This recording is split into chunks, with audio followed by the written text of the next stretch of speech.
Industrial revolution grows and impoverished woes. I am, as always, your host, Christopher Paul Dugdale, MEDMA. We are Duncanville High School in these United States, and today is uh, January the 8th, 2021. And on this date in history, in 1917, my grandfather was born. So if he were alive today, he'd be 104. But he died in 1990, so he's super dead now. So, what a special power.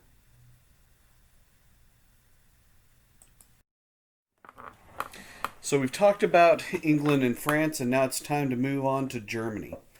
Okay, now if you remember Germany, it still doesn't exist at this time. It's still basically the remnants of the Holy Roman Empire, a bunch of little German kingdoms, a bunch of German kingdoms with their own tariffs and tax systems.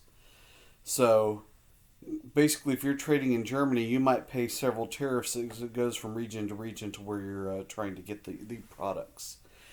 Frederick Least, uh, I know it looks like Frederick List, but Frederick Least, he is responsible for the national system of political economy, and this pushes for a united customs union to create a free trade zone among German states.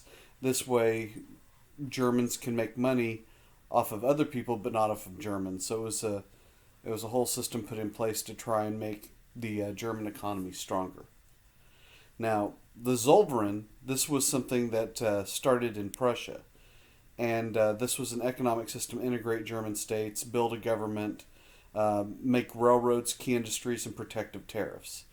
Because the establishment of a lot of these industrial systems required some assistance from the government, and governments didn't really want to do anything like this before because it didn't really benefit them financially. But by creating the system, it would increase the tax base and make it more possible for Germany to become the industrial power that it becomes.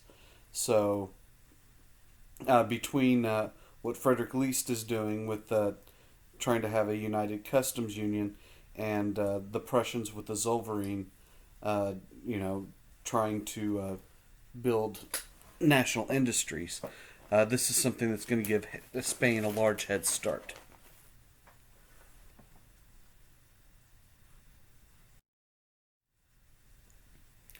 Okay, this shows where all the manufacturing's happening, and you can see one of the largest manufacturing systems throughout Europe has to do with the textile industries. The silk industries were much more specialized, so that's why you see them limited to regions in France and Switzerland and northern Italy, and well, you've got a few that are in Germany as well, and one in one in northern Austria-Hungary. But for the most part, the major industries were based around textiles. You also see a growth in the coal mining industries to help power all of the steam engines, and then the iron industry, which is used to make things for warfare. So, uh, and these are the industrial powers with the most powerful militaries in the world after this. So you can see them rising in Britain, in well, Belgium and the Netherlands, which is stolen by France and Germany, probably more Germany than anyone else, and Austria-Hungary, which is also building up their army, even though they don't know how to use it. Okay, Spain. Spain was at one point one of the largest, most powerful empires in the world, but at this point, it's a big barren plain, a lot of mountains, and very few industries that exist in Spain. It's run by the aristocracy of the country and the Catholic Church. They don't care about increasing their resources or wealth. All they care about is maintaining what they have. Now, Russia, is much more Asian than it is European, and they're extremely backward compared to the rest of Europe. This is the only major nation in the world to still have serfdom, and they will have serfdom to some degree, really until 1905. Although in the 1890s they do outlaw serfdom and free people in their lifetime, but it's not until 1905 that that's really done with. Uh, Having serfdom really makes it almost impossible to develop an industrialized society and move forward economically because all the money is in the hands of just a few people. There's no middle class in Russia. There's only the nobility and the very, very poor people. And the Tsar would rather import goods than try and build up industrialization in Russia. So, this is why Russia continues to be such a backward country, and that poverty will extend into communism, and the majority of people will live very poor in Russia during communism, and then after communism is over the last 30 years, the average person is still extremely impoverished. Belgium becomes the most modern cotton manufacturing nation in the world by the 1940s, and part of what makes that possible is the nation does invest in industrialization, and it's such a small nation that it's easier to industrialize such a small area instead of larger empires like England or France or anyone in Europe.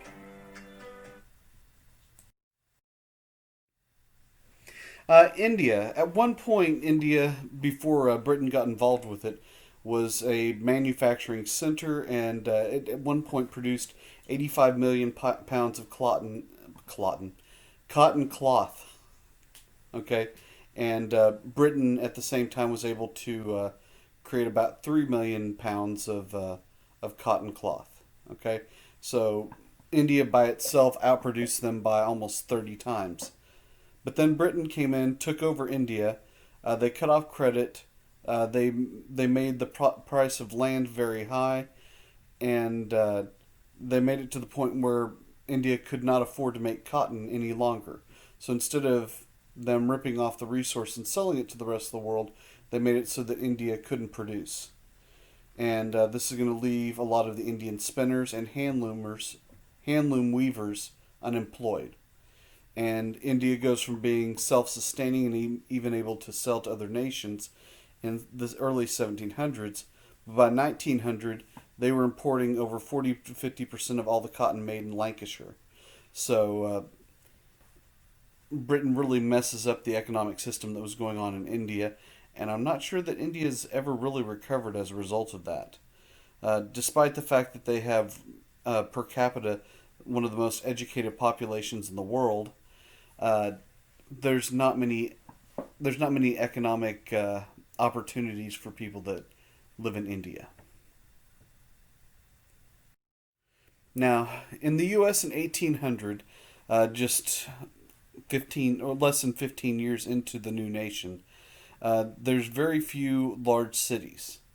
About 83 to 85% of the population were farmers, and there weren't many opportunities for any type of industrial growth. But uh, in a short 30 years, the population of the nation would increase by 5 times. And at this point, only half the people were farmers. And this is because of a mass migration of immigrants into the United States. The Northeast or New England region of the United States becomes industrialized, and people start to flock to these cities to build factories. And a lot of the factories in the beginning were powered by river water. Okay, that's how they turn the machines. You can see a picture down on the bottom right hand or bottom left hand side of the first factory in the United States, and the river that was dammed up right beside it, and there was enough force in the river to power the factory, and if it were still in use today, it would still work. The machines still work as a result of the river, but there's now more efficient equipment to be able to get that done.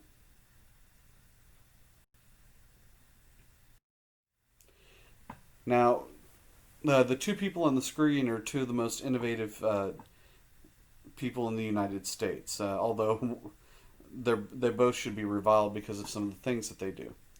The top left hand side, you can see there, that is Eli Whitney.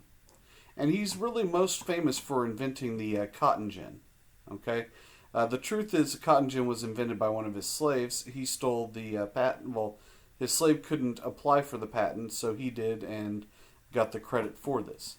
Now, the cotton gin separates cotton seeds from the cotton, and it made it so that cotton went from being marginally profitable to extremely profitable. So this is going to reinvigorate slavery. It was to the point where it was so expensive to do cotton in the South that one of two things was going to happen. Either the economic system was going to fall apart and slavery would be ended at a much earlier time, possibly without the war, or they would have had to hire more laborers to be able to help the slaves, just to be able to get out enough cotton to really start to make it profitable.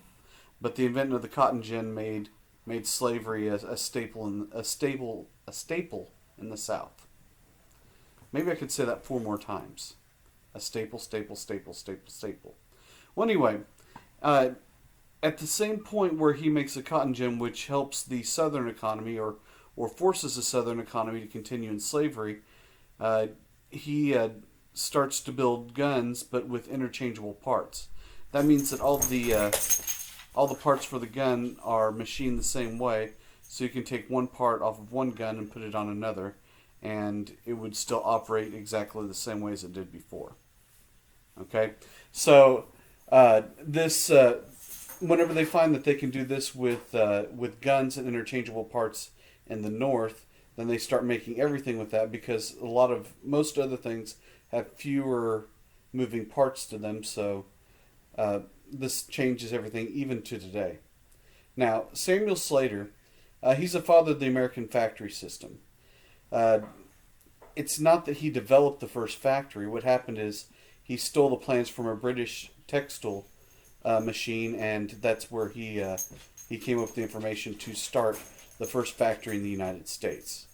Now, if you look at the picture over there, on the guy in the orange shirt is actually me, and I accidentally visited the first factory in the United States in 2008 while driving up to see my sister. I'd been driving for 30 hours straight, and I was tired and wanted to get out of the car, so I pulled off the highway into the first parking lot, and then as I parked, I got out and thought, wait a minute, that looks like the picture I showed in class yesterday. And it turns out it was. So that is the very first factory in the United States, which I visited on accident. So I hope you enjoyed all of this. Okay, let's look at the social impact of the Industrial Revolution. Okay, so one of the first things that happens as a result is record keeping becomes much more accurate. Britain starts recording births, deaths, and marriages in 1836. Okay, the population is increasing despite falling birth rates. There's a lack of famine, there's a lack of epidemics, and there's a lack of war. So now this is not something that goes against the Malthusian trap that says that you can only have so many people, because that's normally as a result of famine, epidemics, and war. But there are very few wars that happen between 1800 and 1900. Also, there's not really any famines, and there's no major epidemics. In fact, the next major epidemic, other than a few cholera outbreaks, is the Spanish flu in 1919. Now, growth of cities. By 1850, Britain has 28 massive cities. About 5.7 million people live in these 28 large cities. Okay, and France, Austria, and Germany were quite a bit different, because they only had 8 cities over 100,000 over 100,000 people at the same time period. So Britain's population is booming and the cities are expanding. And I don't think that you really want to live in the cities because, well, we'll get to them in just a minute, but they're really dirty, they're really crowded, and it's not a place where you want to take kids if you have them. Now, Ireland. The majority of land in Ireland was owned by the British. So they're going to rent the land at pretty high rates, and this prevents them from being able to grow too much until the potato is introduced to Ireland. And then the Irish population will explode in a 60-year period. But then once the potato famine hits, it kills 1 million people overnight. the potato famine does, and about 2 million people are going to immigrate to the U.S. In fact, a lot of Irish will also immigrate to Mexico. So if you've ever seen a red-headed Mexican, there's a chance that that's part of the Irish population. And there's certain areas of northern Mexico where the Irish moved, where you can tell that some Irish people have lived there. I've gone there. It's kind of strange, kind of cool, but still I act just like a fool. Sorry, that rhymed, and I'm acting like a fool.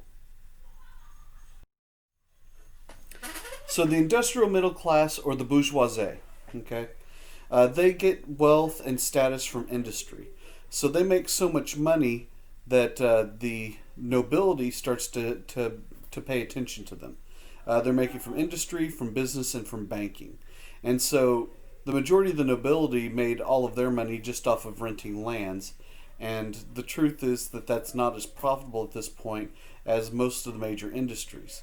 So this makes it so that if you are a successful member of the bourgeoisie, that you can actually marry your way into the nobility.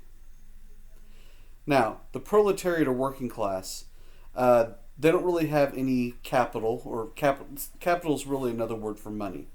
And so they didn't really have any personal property either. They sold their labor at a disadvantage, and there were so many people that they were easily replaceable. So employers freely fired employees who were troublesome or unproductive. So anyone who tries to unionize, they get fired, they get blacklisted, and no one will hire them, and there's more than enough people to step in to take the positions that they had. Now, working conditions. Okay? Now, for anyone who's thinking, man, I really want to go back in time to this time period. Okay? Here's the truth. Okay? You are going to work about 12 to 16 hours a day. You'd be working in a condition with really bad light and ventilation, which means that you're going to have horrible problems with your lungs. You could have the black lung even if you're not working in a coal mine, depending on what you're working with. So there's all types of dust. Even in bakeries, you could have so much dust in your lungs, it could give you major problems with your lungs. Okay. There were rules against tardiness and fraternization, so you weren't allowed to date people you worked with. Okay, so in 1821, because of this massive explosion of population, about half the British population was under the age of 20, and a lot of children were working, and they were paid anywhere from a sixth to a third of the salary of an adult man. So, Parliament's going to establish what's called the Poor Law Commission, and this investigates the effects of urban and industrial life on the poor. Really living in extreme poverties in the cities, living in filth, and many times there were pools of fecal matter and urine in the poorer parts of town, and there was a good chance you could get sick and die from dysentery there. The Coal Mines Act actually forbid the use of boys under the age of 10, and also completely banned the use of women in the mines. Okay, so here's some attempts to reform the country and make it a better place to live for everyone.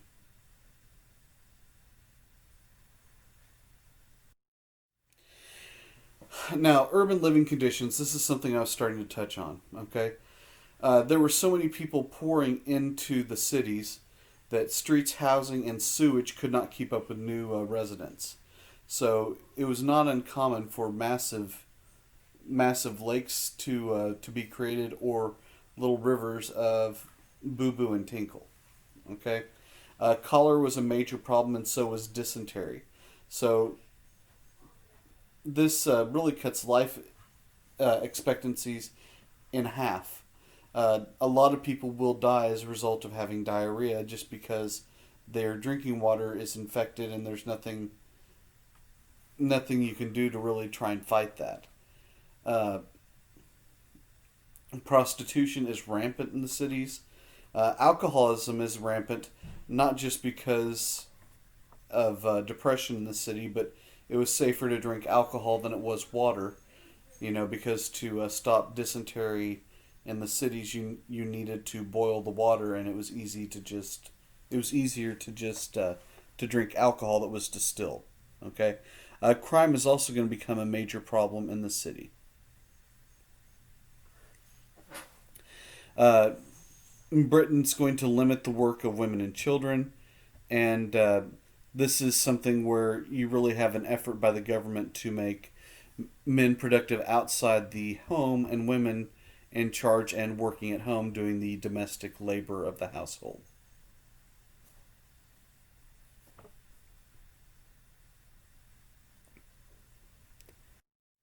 Okay, so uh, to check and see just how people are being treated in the mines, uh, Parliament's going to create the Sadler Commission, and they are going to investigate child labor in mines and factories, see how many kids are working, how many kids are getting injured, and I think it's something that's not really well publicized as just how many kids are being killed or injured in the workplace on a regular basis. In the United States at this time, you're looking at hundreds of thousands of people every year that are dying and being maimed at work.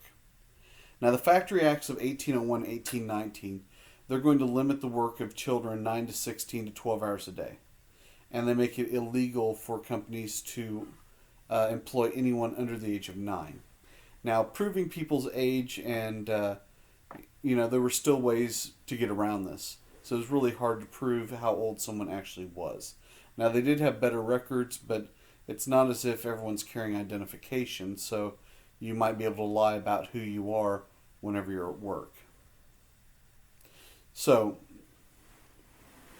in 1833, they passed the Factory Act of 1833, and this is going to be a little bit stronger of an attempt to try and fix what's going on in the workplace. They inspected factories, they're going to limit hours on workers, and they require each child that works there to be educated at least 2 hours a day. Uh, because they're limiting the number of children in the workplace, this is going to increase the employment of women, and then women hold about half the jobs in England by 1870. So they're far ahead of where the United States is at the same point. The Public Health Act of 1848, this creates sanitary systems and public health boards to inspect the conditions of the poor in town. Okay, uh, so all the problems that they had whenever people started to pour into the cities in the beginning of industrialization, this is going to create standards to make it so that people live a little bit better, a little bit longer, making sure that they have water going in and out of the houses, and so this does a lot to try and recover from some of the problems that they had by just dumping so many people in such a small area. Now, Edwick, Edwin Chadwick, he writes a report on the condition of the laboring population of Great Britain, and he really becomes an advocate for trying to create better sewage systems and sanitary conditions in the city. Now, people really supported this, A, just because it improved their living situation, but also that they had a great fear of cholera. Okay? And cholera had actually killed 32,000 people in 1 year in Paris about 20 years before all this happened. Now, in the 1851 British census, now this doesn't give all of the population, but it shows that there's still a lot of farmers in Britain, about 1.8 million, and there's about 1 million domestic servants. And the number of domestic servants will actually go down in the 1920s following World War One. Okay, there's 811,000 people working in the cotton and the wool industry. Uh, Several of those workers are actually members of my family who worked in Lancashire as weavers. Okay, my great great great grandfather was like a fifth generation weaver. Then his son escapes over the United States where he can become a junk dealer. So that would be Squire Dugdale, my dad's dad. He is dead now though. I'm sorry to let you all know that. So this leads us to the end of the second day of the semester. I hope everyone's doing well. I hope you don't cocaine or AIDS or cocaine. Or COVID. Especially don't COVID. Well, no, don't do any of those things. Yeah. Yeah, just don't do anything bad like that. So everyone have a great day. I will see you in just a few days. So everyone be safe, and we'll see you on the other side.